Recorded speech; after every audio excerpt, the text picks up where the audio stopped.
University مجھے evening classes لینے کا ایک معقول معاوضہ دیتی ہے اور اس معاوضے کو حلال کرنے کے لیے ضروری ہے کہ میں یونیورسٹی کے ساتھ کیے گئے اپنے معاہدے کو پورا کروں، جس کے تحت میں ہر اسٹوڈنٹ کی غیر مشروط مدد کرنے کی پابندی ہو، اور اس لیے میں ذاتی تعصب کی بنا پر نہ کسی کو نقصان پہنچا سکتی ہوں اور نہ ہی ذاتی تعلق کی بنا پر غیر ضروری فائدے دے سکتی ہوں۔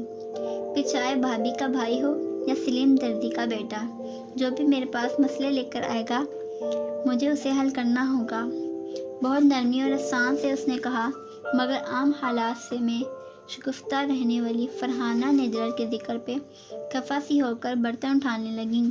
ہاں میں تو کہہ کر پھنس جاتی ہوں۔ بس تو آپ اچھا کھانا بنا کر بھی جاتی ہیں، کیونکہ ہم ٹیچر شاید اگلے ماہ 1 ڈش رکھیں تو اس میں بھی مجھے ایسا ہی کریلے گوشت بنا کر دیجیے گا، کیونکہ ماں کے ہاتھ کے کریلے کبھی کڑوے نہیں ہوتے۔ ہاں تو برا کھانا بنایا ہے میں نے کبھی؟ آپ کی ناراضی مصنوعی تھی۔ ان کے جاتے ہی یوسف صاحب فوراً زمر کی طرف مڑے۔ فارس کا ہر طرح سے خیال رکھنا، کوئی بھی ضرورت ہو تو اس کی مدد ضرور کرنا، جیسا کہ میں نے ابھی کہا، بلا ضرورت کوئی فائدہ دوں گی نہ بے وجہ کوئی نقصان۔ وہ کندھا چکا کر ٹوتھ پک نکال رہی تھی۔ ویسے آپ کا ذکر کر رہا تھا وہ، سرسری سا کہا۔ بڑے ابا چوکے، کچن کو دیکھا، پھر اس کو۔ اچھے لوگوں کی اچھی عادتوں میں سے ایک دوسرے کو اچھے لفظوں میں یاد رکھنا بھی ہوتا ہے۔ آپ کا یہ کہنے کے لیے تمہید باندھ رہے ہیں کہ آپ نے کبھی اس کی کوئی مدد نہیں کی؟ تم سے کس نے کہا ہے؟ جب آخری دفعہ میں نے چیک کیا تھا تو میرے اوپر وہی تو اتری نہیں تھی۔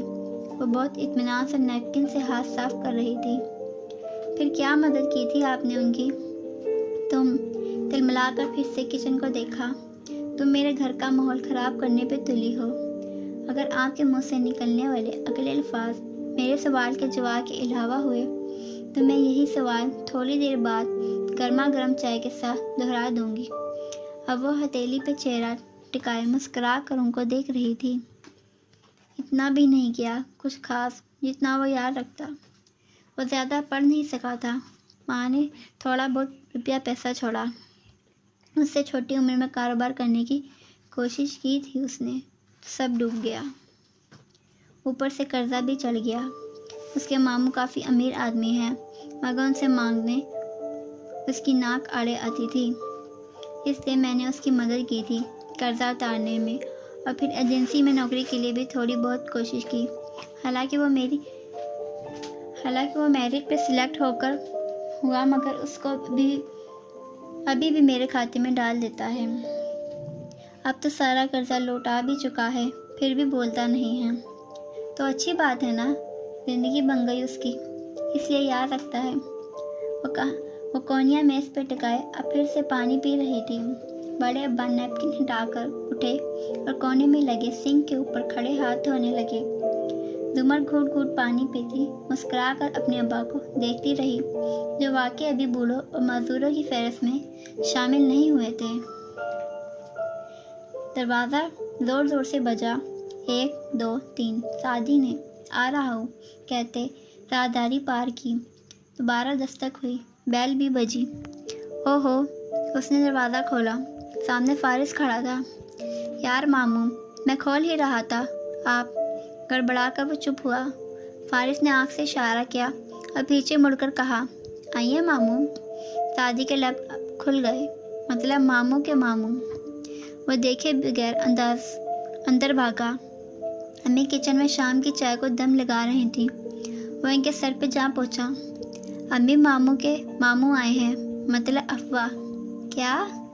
پہلے تو امی کو سمجھ نہیں آیا، اور جب آیا تو جلدی سے باہر آئیں۔ فارس راہداری سے ہوتا ہوا ان کو لا رہا تھا۔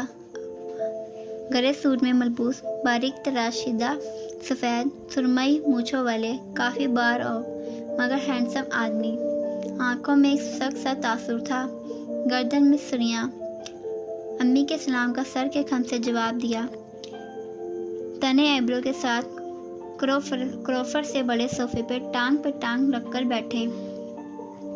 بہت اچھا لگا کہ آپ آئے، امی اپنی ابتدائی بکلاہٹ پہ قابو پاتی کہتے ہوئے صوفے کے کشن برابر کر رہی تھیں۔ شکر کہ لانچ صاف پڑا تھا، پھر بھی نظر گھما کر دیکھا، اور جب فارس پہ نگاہ ٹھہری تو ندرت نے بتایا کیوں نہیں والے انداز میں اسے گھورا، مگر وہ ذرا سے شانے چکا کر سنگل صوفے پہ جا بیٹھا۔